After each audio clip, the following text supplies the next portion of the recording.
नमस्कार देवियों और सज्जनों, मेरा नाम शर्मिला कर्णन है और मैं दिल्ली में रहती हूँ। आज हम बात करने जा रहे हैं दूध के साथ हमारे पौराणिक रिश्ते के बारे में। दूध के साथ हमारा ये संबंध जो है ये बहुत पुराना है। अगर समय में हम इसको पीछे ले जाएं तो ये महाभारत काल तक जाता है। महाभारत काल यानी ईसा पूर्व 3000 वर्ष पहले। ईसा पूर्व 3000 वर्ष का मतलब है आज से 5020 वर्ष पहले, और ये कम से कम है। उस समय भारत की आबादी क्या थी, हालात क्या हालात थे पशु उद्योग में, ये सारे विचार और आपके मन में आ सकते हैं। आज़ादी के वक्त भारत की आबादी करीब 25 करोड़ थी।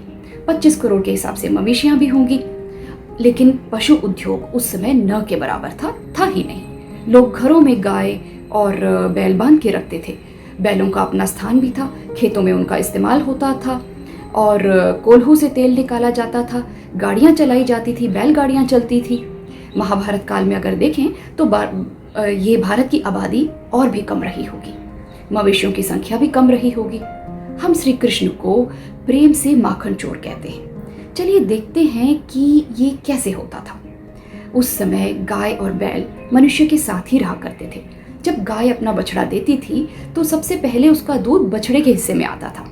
उसके बाद जो बचता था उसे इंसान निकाल लेते थे और औरतें उसे मटके में टांग कर रखती थी। अब मटके में टांग के रखने का मतलब क्या है?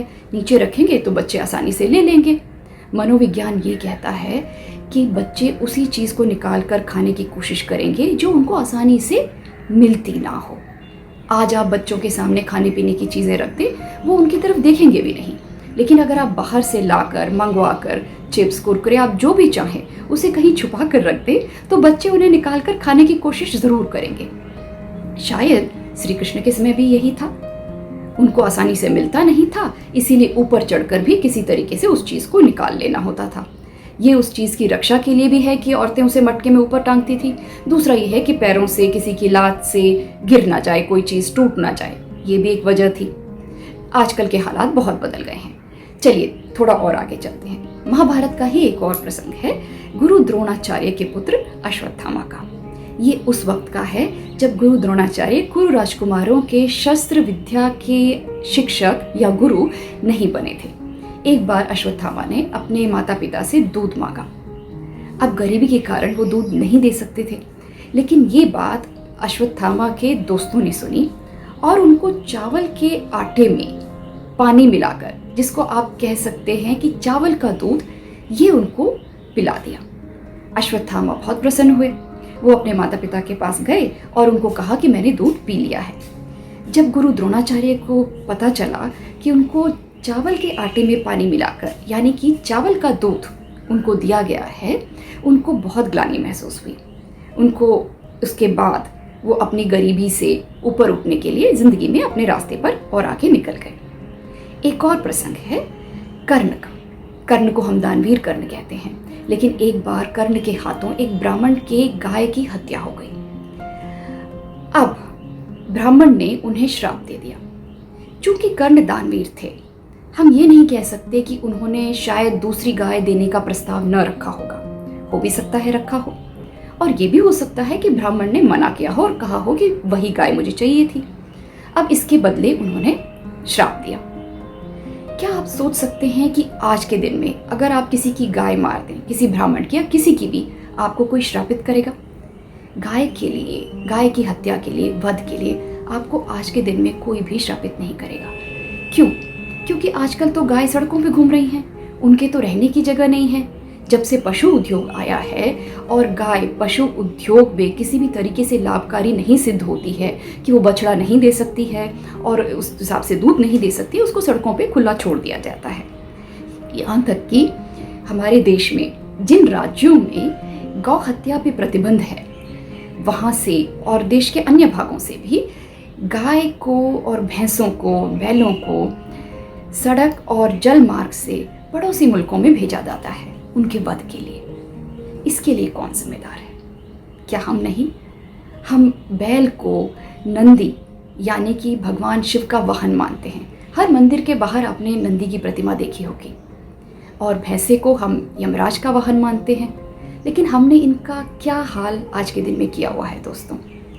हम कई बार कई विषयों पर सोच विचार करना ही बंद कर देते हैं। पुराने ज़माने, पुराने तौर तरीके, हमारे ग्रंथों में जो आया है, पुराणों में जो आया है, उन्हीं बातों को लेकर आगे तक चले जाते हैं। लेकिन अगर आप महाभारत को ही लें तो उसमें श्री कृष्ण ने अपनी एक उंगली से पर्वत उठा लिया था। क्या आज के दिन में हम ये कार्य कर सकते हैं? या कालिया नाग के ऊपर नृत्य किया था, क्या आज के दिन में ये हो सकता है? इनमें से कई बातें प्रतीकात्मक भी हो सकती हैं। हम सोचना समझना अब थोड़ा सा कम कर चुके हैं। मैं चाहती हूँ कि हम लोग इस बारे में सोच विचार करें, आगे बढ़ें। वक्त के साथ बदलना इंसान की फितरत होती है। हम पुराने ज़माने से अब तक एक बहुत लंबा रास्ता तय कर चुके हैं। वस्त्रों में, आभूषण में, विदेश जाके पढ़ना, रहना, क्या ये सब पुराने ज़माने में होता था? इस प्रकार तो नहीं होता था। लेकिन जब हमने वहाँ पर अपने आप को बदला है तो दुग्ध या दुग्ध उत्पाद के सेवन में हम अपने आप को क्यों नहीं बदल पाते?